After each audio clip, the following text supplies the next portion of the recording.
Здравствуйте! В эфире Абхазского телевидения еженедельная программа «Суть дела». Между Абхазией и Россией и странами СНГ налажено регулярное почтовое сообщение. Какую пользу принесет оно и вообще подробнее об этом соглашении мы поговорим сегодня с начальником Госуправления связи и массовых коммуникаций Абхазии Лашей Шамбо. Лаша Патович, добрый вечер. Бзеха, добрый вечер.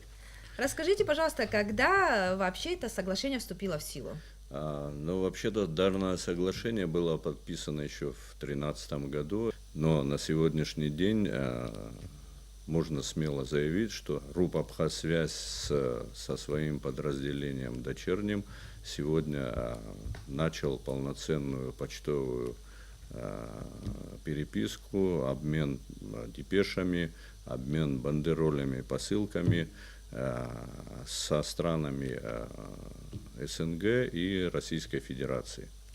Я сейчас хочу вам предложить посмотреть сюжет, который мы подготовили, побывав в отделении Сухумского почтамта. Давайте посмотрим вместе с вами. Когда не было интернета и телефонов, люди писали друг другу письма при помощи чернил и бумаги. Затем клали их в конверт, указывали адресата и опускали его в почтовый ящик. Проделав извилистый путь, который часто длился не одну неделю, весточка достигала пункта назначения. Традиция писать письма зародилась очень давно. Теперь в Абхазии с трудом найдешь сохранившийся почтовый ящик.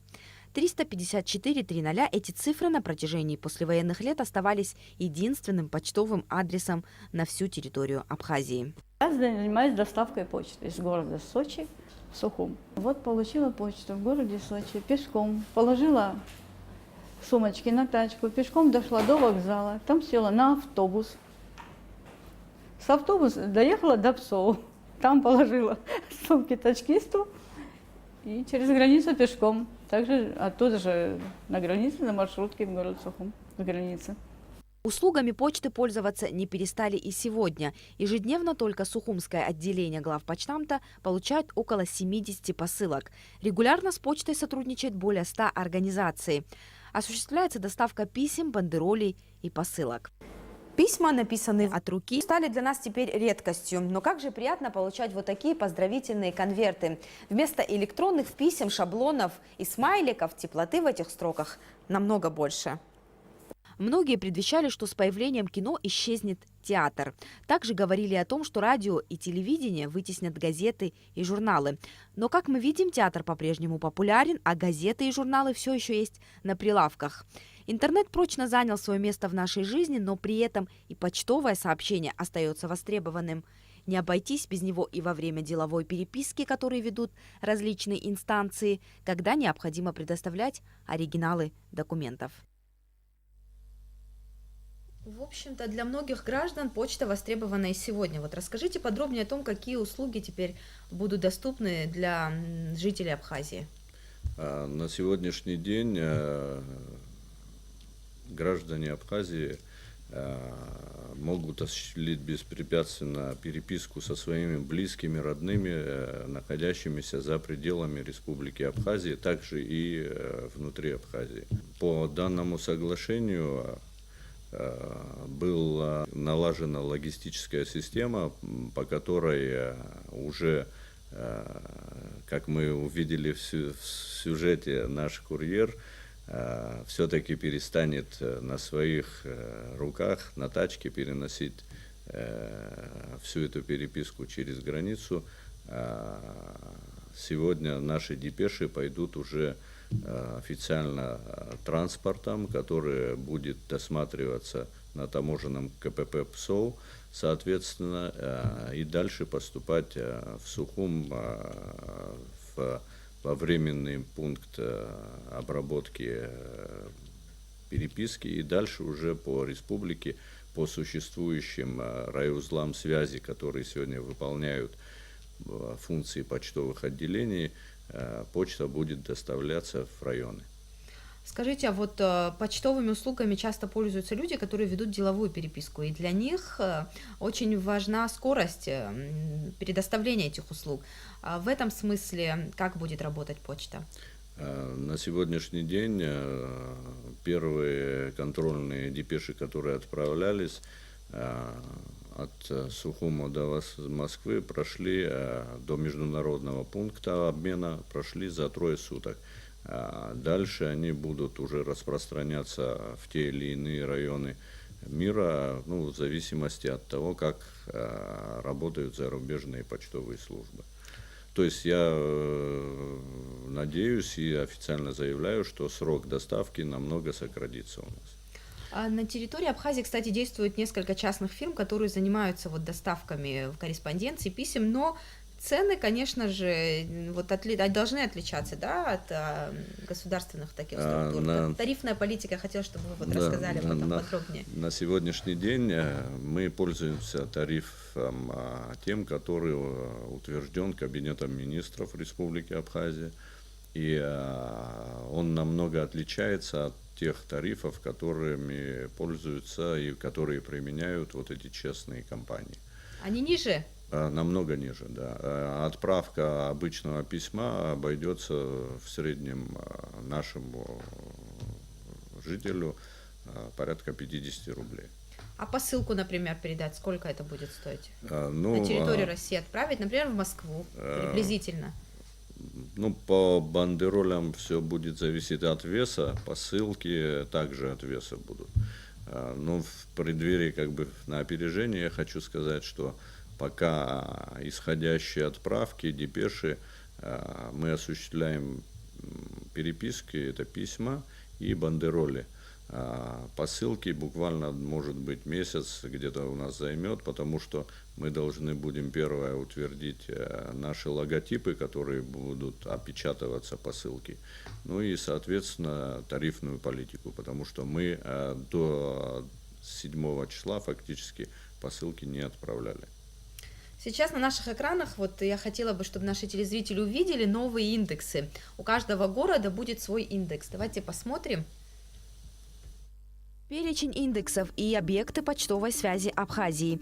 384 900 Сухум, 384 870 Гагра, 384 850 Гудаута, 384 960 Гулрыпш, 384 820 Очамчира, 384 800 Гал, 384 830 Ткварчал, 384 840 Новый Афон.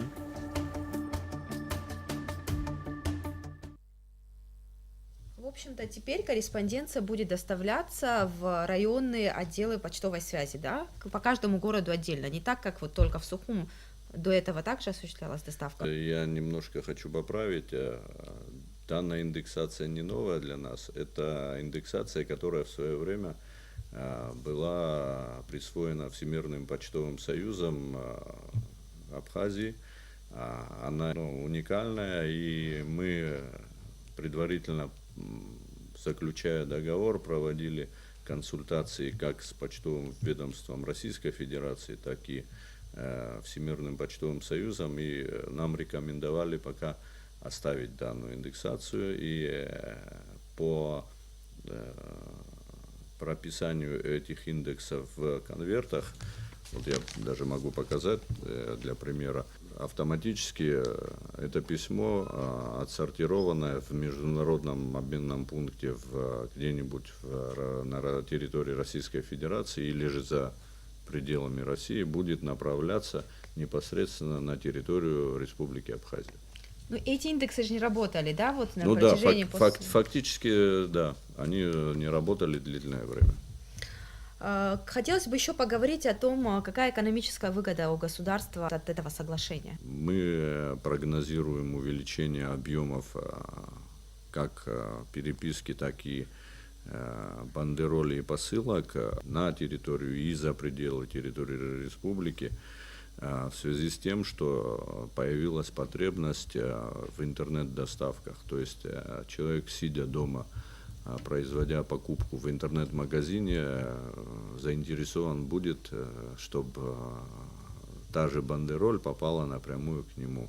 Автоматически это влечет за собой увеличение пошлины на границе и дополнительно увеличение доходов того же почтового отделения и группа «Абхазсвязь». В соглашении идет речь о почтовом сообщении с Россией и странами СНГ, но через Почту России корреспонденцию можно доставить в любую точку, да? Но на сегодняшний день мы можем отправлять эти письма и в третьи страны. Можно отправить в Америку, в Англию, в Грецию, то есть куда захочет наш клиент. Вы пытаетесь наладить связи и договориться с крупными интернет-сайтами, магазинами, через которые можно осуществить покупку. И это одно из популярных сейчас способов покупки товаров среди наших граждан тоже. Расскажите подробнее об этом направлении своей деятельности. Мы, помимо того, что провели переговоры по поставке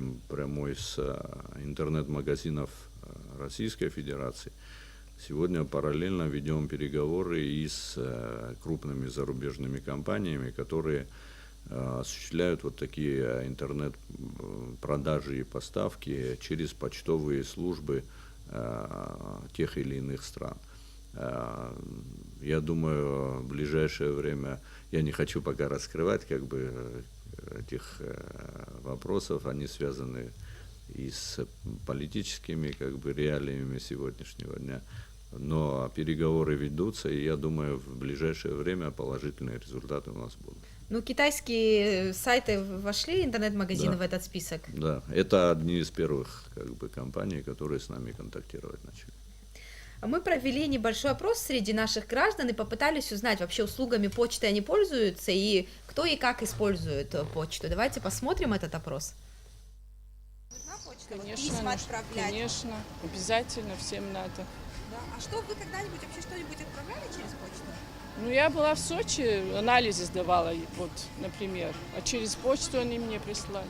Аттестат я отправлял. Вы пользуетесь услугами интернет-магазинов? Конечно, все пользуются, а кто не пользуется. А какие-то документы отправлять через почту вообще когда-нибудь отправляли? Это нужно как-то? Это А уже, людям нужна почта? конечно, это уже цивилизация, уже все можно по почте отправлять. Почему нет? Это очень даже хорошо. Я думаю, что нужно для того, чтобы отправлять какие-то бандероли, посылки. По поводу писем я ответить не могу, потому что люди сейчас предпочитают WhatsApp пользоваться, вообще интернетом пользоваться для того, чтобы общаться. Вот. Но письма, наверное, кто-то захочет воспользоваться. Если будет почта активно работать, то и почтовые отправления в виде писем, открыточек тоже будут. Пользование интернет-магазинами осложняется тем, что нам приходится ездить за своими заказами в Сочи, поэтому если наладят доставку сюда, это было бы прекрасно. А мода на эти писать письма, получать, как вы думаете, она вернется? Я даже сейчас уже думаю, я даже знаю, с кем бы я переписывалась. Несмотря на то, что интернет прочно занял свою позицию, тем не менее есть люди, которые услугами почты продолжают пользоваться.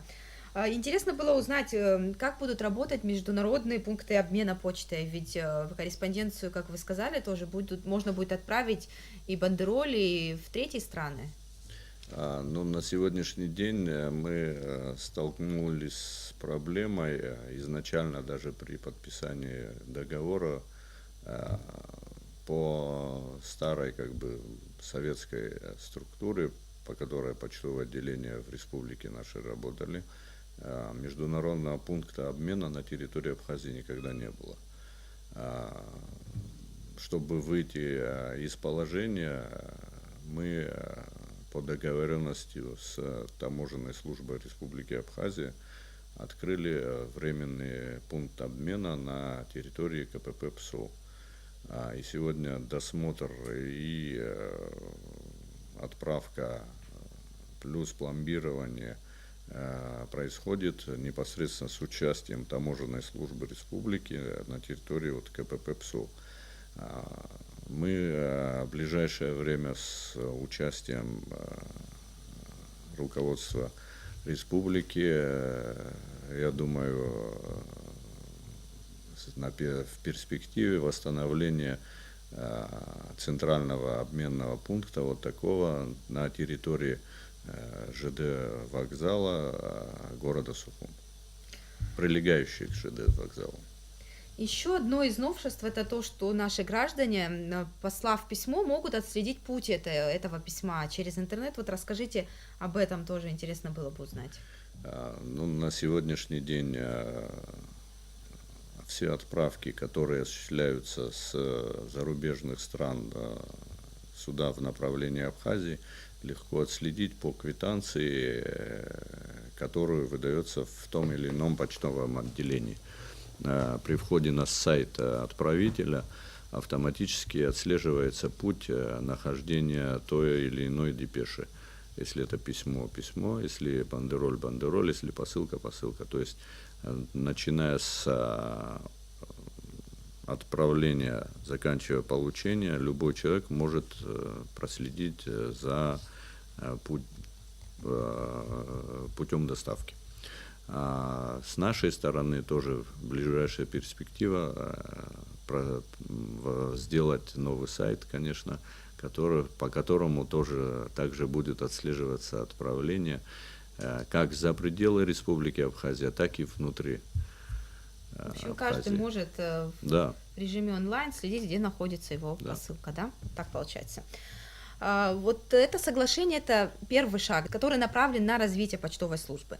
Но мы знаем, что сейчас количество сотрудников в сравнении с тем, что было до войны, значительно уменьшилось. Но в случае, если почтовая служба будет развиваться, появятся потребности в увеличении штатных единиц, да, мне бы хотелось поговорить вот о кадровых проблемах. Как вы этот вопрос собираетесь вот в будущем решать, в случае, если необходимость такая появится? По информации, которую мы имеем, в период до распада Советского Союза на территории Абхазии существовало порядка 400-450 рабочих мест именно сотрудников почты. Но в послевоенный период, естественно, разруха, проблемы. Фактически на сегодняшний день штатная структура РУПа «Абхазсвязь» именно в почте и почтовых служащих составляет порядка 35 человек. Мы прогнозируем с увеличением роста, увеличения объема, также и увеличение штатных единиц, которые по мере необходимости будут, естественно, увеличиваться. Для примера, допустим, если доставка и необходимость обработки в каком-либо районе Абхазии, будь то Гал, Гудаута, Ачимчира, дополнительно потребует увеличения штатной единицы, мы будем привлекать в первую очередь молодежь и тех, кто уже дружит с техникой. Потому что все сегодня компьютеризировано, информационные технологии дают о себе знать, и мы будем привлекать молодых сотрудников. Кстати, сейчас Почта России проходит этап модернизации. Вот на такой современный уровень она переходит. Будет ли это у нас в Абхазии тоже какие-то процессы подобные происходить? Я думаю, что да. Сейчас, как известно, вот в почтовой службе работают в основном люди пенсионного возраста, да? Вот как вы молодежь будете привлекать? Чем их можно привлечь? Ну, в первую очередь, это зарплата, понятно. Второе, это, опять-таки, престиж, поднятие авторитета почтовых сотрудников. Я думаю, что это будет. Уточнить хотела по поводу рассылки корреспонденции. Корреспонденция доставляется в районные отделы почты, да? Но по месту жительства, по домам она не разносится, да, как я поняла? Почтальоны будут работать? На сегодняшнем этапе основной почтальоны и разносчики корреспонденции у нас по городу Сухуму. В районах же все концентрируется пока на почтовых отделениях, то есть районных узлах связи. То есть любой человек, который сегодня хочет отправить письмо или же ту или иную отправку, приходит в райузел связи, там его встретит сотрудник почты, который оформит, поможет заполнить по необходимости переписку. И дальше уже отправляет все это курьерская служба и непосредственно сюда, в Сухум. А в Сухуме уже дальше уже будет все формироваться и отправляться по направлению. Извещения будут получать граждане? Я думаю, да, и еще дополнительно просьба, ну раз мы уже в эфире с вами встретились, чтобы помимо того, чтобы указывали свой адрес, люди еще вписывали контактный телефон. У нас очень много случаев, когда мы доставляем почту, и по тем или иным причинам по данным адресам могут не находиться люди. И у нас переписка залеживается даже месяцами иногда. И завершая беседу, хотелось бы вот спросить о судьбе вот сгоревшего в 2012 году здания почты, расположенного в центре Сухума. Есть ли планы по его восстановлению? Это и исторический центр города, республики, и на сегодняшний день существуют проекты на его восстановление, но по тем или иным финансовым проблемам в республике немножко тяжело восстановить данный объект. Но я думаю, опять это наша перспектива, и в ближайшее будущее мы все с вами должны будем увидеть центральный почтамт наш восстановленный. Спасибо вам большое. У меня на этом все. Спасибо, что нашли время прийти к нам. А нашим телезрителям я напоминаю, что мы говорили о восстановлении почтового сообщения между Абхазией, Россией и странами СНГ. На этом я прощаюсь с вами. Увидимся через неделю.